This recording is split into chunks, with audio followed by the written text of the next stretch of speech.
हाय. गेल्या एपिसोडमध्ये उशिरा होणारी लग्न आणि त्याचे होणारे परिणाम या विषयावरती आपण बोलायला सुरुवात केली होती. तर आता उशिरा तर लग्न झालंच आहे आणि मग त्याचे जे काही परिणाम दिसत आहेत तर त्याच्यासाठी लागणारी ट्रीटमेंट, त्यासाठी लागणारं काउन्सलिंग किंवा तुम्ही डॉक्टरांना कधी भेटायला पाहिजे जेव्हा आता प्रॉब्लेम यायला सुरुवात झालेली आहे उशिरा लग्न झाल्यामुळं, तर ह्या विषयावरती आज सखोलपणे चर्चा करणार आहोत. Hi, welcome to care for couples. Myself doctor Kalpana Erande and myself doctor Sanjay Erande. मग उशिरा लग्न झालंय, तिशीनंतर लग्न झालेलं आहे, तर साहजिक आहे जे काही सेक्स हार्मोन आहेत त्यामध्ये पुरुषांमधला टेस्टोस्टेरॉन हार्मोन हा कमी व्हायला सुरुवात होते. जसं की वर्षाला इयरली 1% टेस्टोस्टेरॉन कमी व्हायला सुरुवात होते आणि स्वाभाविक आहे की जो महत्त्वाचा हार्मोन आहे सेक्स हार्मोन पुरुषांमधला टेस्टोस्टेरॉन हा कमी झाल्यामुळे त्याच्या शरीरामध्ये बदल होतात. त्याचं मसल मास कमी व्हायला लागतं, त्यांच्यामध्ये फॅट्स वाढायला लागतात आणि मग ना स्वतःबद्दल कॉन्फिडन्स कमी वाटायला लागतो की म्हणजे मी जो काही गोल्डन इयर्समध्ये होतो 21 to 29 ह्या वर्षांमध्ये तितकासा मी नाही आता, आणि मग कॉन्फिडन्स कमी व्हायला लागतो. आणि जसं हे पुरुषांमध्ये होतं ना, बायकांमध्ये पण होतं. आफ्टर एज 30-35 तुमच्या एजिंग प्रोसेस बरोबर तुमचे हॉर्मोन्स कमीच होणार आहेत. इस्ट्रोजन कमी व्हायला लागला की त्याचा तुमच्या शरीरावर दिसणारा परिणाम सगळ्यात पहिला जो दिसतो तो तुमच्या स्किन आणि हेअर्सवर. स्किन ड्राय व्हायला लागते, हेअर फॉल्स सारख्या कंप्लेंट्स वाढायला लागतात. अलॉंग विथ दॅट तुमचे जेनायटल्स जे आहेत त्याची हेल्थ पण थोडीशी डिस्टर्ब होते. वजायनल ल्युब्रिकेशन जे नॅचरल असतं ते कमी व्हायला लागतं. अलॉंग विथ दॅट तुमचा ओव्हरऑल जो मेंटल हेल्थ आहे ती जी आहे ती कमी व्हायला लागते. मूड स्विंग्स वाढायला लागतात, इरिटेबिलिटी वाढायला लागते. हे सगळं फक्त इस्ट्रोजन कमी व्हायला लागल्यामुळे स्टेप बाय स्टेप तुमच्या आयुष्यात यायला लागतं. आणि मग आता या ठिकाणी असं आहे की जी काही इच्छा म्हणजे डिझायर जी आहे ना कपलमध्ये पण खास करून तर पुरुषांमध्ये, तेव्हा असं असतं की जे काही गोल्डन इयर्स असतात ना तिथं त्या ठिकाणी ॲक्च्युली प्रायव्हसी नसते, परमिशन नसते, पण ती इच्छाच इतकी असते ना की मग कुठं चान्स मिळाला तर त्या ठिकाणी सगळ्या गोष्टी खूप इझिली होतात ना, तिथं काही प्रॉब्लेम नाहीत त्यांना सेक्शुअली. पण आता मात्र लग्न झालंय, उशिरा लग्न झालंय, सगळ्यांनी सांगितलंय हां आता तुम्हाला परमिशन आहेत, इव्हन तुम्हाला प्रायव्हसी आहे, पण ती पॅशन नाही आता जी स्ट्रेंथ तेव्हा होती. मग साहजिक आहे डिझायर कमी झाली तर त्याचा परिणाम तुमच्या इरेक्शनवरती होतो, तुमच्या अर्जवरती होतं. आणि मग हे जे काही इरेक्टाईल डिस्फंक्शन आहे म्हणजे पेनिसमध्ये पुरेसा हार्डनेस न येणं आणि त्याच्यामुळं मग पुढं अनकॉन्झ्युमेट मॅरेजेस म्हणजे की तुमचं फिजिकल रिलेशनशिप कंप्लीट न होणं याकडं ही गोष्ट जी आहे म्हणजे की तुम्हाला आता असं वाटतं की मला जास्त डिफिकल्ट होतंय की माझ्याकडनं इरेक्शन चांगलं नाही होते आणि म्हणून ही प्रोसेसच कंप्लीट नाही होते. आणि हे बायकांमध्ये पण होतं. म्हणजे बघा ना, त्या वयामध्ये एखादा रोमॅन्टिक सीन पाहिला किंवा तुमच्या पार्टनरचा तुम्हाला स्पर्श झाला तरी तुमच्या अंगावर शिरशिरी येते. तुम्ही व्हजायनल ल्युब्रिकेशन, डायलेटेशन हे सगळं अनुभवता. पण जेव्हा तुम्ही हे त्या वयात अनुभवता तेव्हा तुमच्याजवळ ती परमिशन नाही, तुमच्याजवळ तो चान्स नाही आहे, किंवा मी रिलेशनशिपमध्ये आहे पण मी माझ्या पार्टनरला सांगते नाही, हे मला माझ्या लग्नानंतर करायचं. दोन्ही केसमध्ये मी लग्नाची वाट पाहते आणि लग्न झाल्यानंतर जेव्हा हे करण्याची वेळ येते तेव्हा तोपर्यंत मला अशी सवय लागलेली असते की नाही, ह्या गोष्टी थांबवून ठेवायच्या. आणि मग आत्ता मला तो स्पर्श, ती शिरशिरी आणत नाही, तो डिझायर आणत नाही आणि म्हणून व्हजायनल ड्रायनेस राहतो.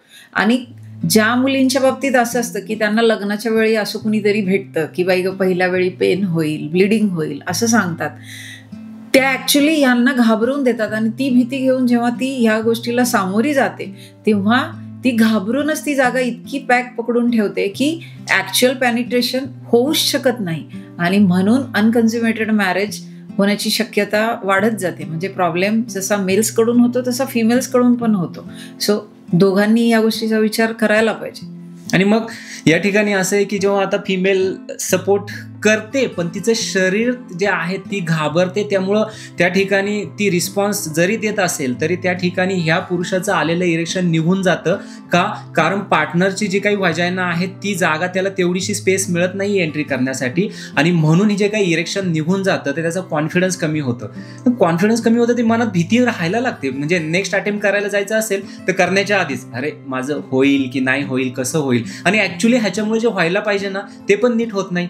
बरं ह्याच्यामध्ये आता वय वाढायला लागले तर स्वाभाविक आहे की त्या ठिकाणी डायबिटीज किंवा बीपी ह्यासारखे आजार अजून ॲडअप व्हायला लागतात किंवा वेट गेन सुद्धा होणं. आणि मग ह्याच्यामुळे काय होतं, काही मेडिसिन चालू होतात पुढच्या आयुष्यामध्ये डायबिटीज बीपीसाठी. त्या मेडिसिनचे पण साईड इफेक्ट असतात. परत सेक्शुअल प्रॉब्लेम्स म्हणजे अजून वाढायला लागतात आणि त्याबरोबर फ्लेक्झिबिलिटी कमी होते. म्हणजे तुमची जी काही फ्लेक्झिबिलिटी त्या गोल्डन इयर्समध्ये असते ती आता नसणार आहे. आणि मग फ्लेक्झिबिलिटी कमी झाली तर तुम्हाला काही ठराविक पोझिशन करायला सुद्धा अडचणी निर्माण होतात. इव्हन तुमचं एनर्जी कमी होऊन जाते, तुमचे स्टॅमिना कमी होतो. आणि त्याच्याबरोबर मग आता इथं एक परफॉर्मन्स एन्झायटी जी आहे ना ती हळूहळू ही सेक्सलेस मॅरेजेसकडे घेऊन जाते. आणि सुरुवातीला तर हे ठीक आहे की मला डिझायर नाही आहे बायकांच्या बाबतीत, पण माझ्यावर ना माझ्या आजूबाजूला असणाऱ्या माझ्या कुटुंबाचं प्रेशर वाढायला लागतं. बाळ कधी होणार आहे, बाळ कधी होणार आहे. आणि ते प्रेशर मी घेते आणि सोबत माझ्या पार्टनरवरला पण लागते. मग प्रॉब्लेम काय होतो, माझ्या एक्सपेक्टेशन्स वाढतात. म्हणजे डिझायर नाही आहे, मला ड्रायनेस आहे, पण सेक्स व्हायला पाहिजे कारण आपल्याला बाळ हवंय. आणि हे प्रेशर जसं मेल पार्टनरवर असतं तसं फिमेल पार्टनरवर पण असतं. आणि ह्याच्यामुळे जे व्हायला पाहिजे ते होत नाही. आणि म्हणून तुमचे ल्युब्रिकेशन आणि तुमचा performance up to the mark नसतो. आणि म्हणून कन्सेप्शनला पण प्रॉब्लेम येतो. तुमची फर्टिलिटी स्ट्रेंथ पण कमी झालेली असते विथ एज.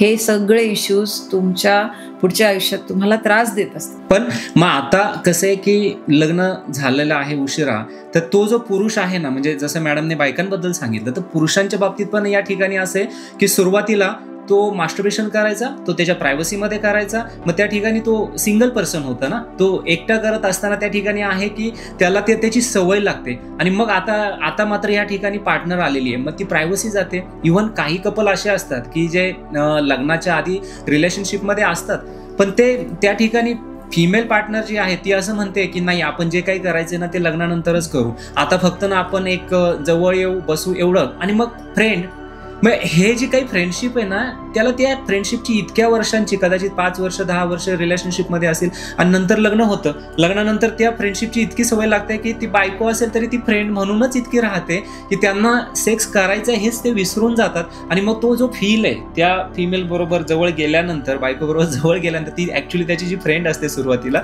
तर ती फ्रेंड म्हणूनच राहते. आणि म्हणून मग त्याला तो फील किंवा तो डिझायर किंवा ते जे इरेक्शन यायला पाहिजे ते तितकंसं येत नाही. तर दोघांनाही तसंच राहायची सवय लागलेली असते ना.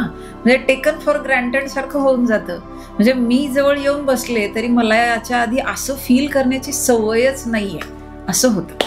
आणि हे प्रॉब्लेम्स येणारच आहेत नात्यामध्ये जर तुम्ही उशिरा लग्न केलं तर. आणि जर असं काही असेल, तुम्हाला असं जाणवत असेल की तुमच्या आयुष्यामध्ये असे काही प्रॉब्लेम्स येत आहेत, तर वेळ न दवडता डॉक्टरांचा सल्ला घ्या. यासाठी काउन्सिलिंगची खूप गरज असते. काउन्सिलिंग तुमच्या नात्यातल्या ज्या अडचणी आहेत ते सोडवायला उपयोगी पडतं. तुम्ही काय करायला पाहिजे, काय नाही करायला पाहिजे, यासाठी काउन्सिलिंग असतं. प्लस तुमची जी स्ट्रेंथ कमी झाली ती वाढवण्यासाठी नॅचरल मेडिसिन्स खूप चांगलं काम करतात. आम्ही जे मेडिसिन्स देतो ते तुमची स्ट्रेंथ वाढवण्यासाठी सगळ्यात जास्त उपयोगी पडते. सो आमचे जे डॉक्टर एरंडेज आणि केअर फॉर कपल्स हे जे ब्रँड आहे, तर ह्याच्यामध्ये आम्ही काउन्सिलिंग बरोबर काही आयुर्वेदिक औषधं म्हणजे जे नॅचरल मेडिसिन्स आहेत ते देतो. आमच्या 20 वर्षाच्या या प्रदीर्घ कालावधीमध्ये आम्ही आमच्या पेशंटवरती त्याचा ऑलरेडी यूज झालेला आहे. ते जे काही मेडिसिन आहेत हे नॉन साईड इफेक्ट म्हणजे सेफ आणि इफेक्टिव्ह मेडिसिन आहेत, ट्रस्टेड मेडिसिन आहेत. सो या ठिकाणी जेव्हा तुम्हाला असं काही वाटेल तेव्हा तुम्ही आमच्याकडे काउन्सिलिंगसाठी येऊ शकता. पुणे, मुंबई, पिंपरी चिंचवडमध्ये आमचे क्लिनिक आहेत. तर त्याबरोबर काही आउट ऑफ इंडियाचे जे पेशंट आहेत तेही आम्हाला ऑनलाईन कन्सल्टेशन करत असतात. तर त्याबरोबर मग त्यांनाही आमचे मेडिसिन कुरिअर होतात. तर डेफिनेटली जे काही तुम्ही प्रॉब्लेम असतील ते आमच्याबरोबर शेअर करू शकता. So visit care for couples by doctor एरंडेज.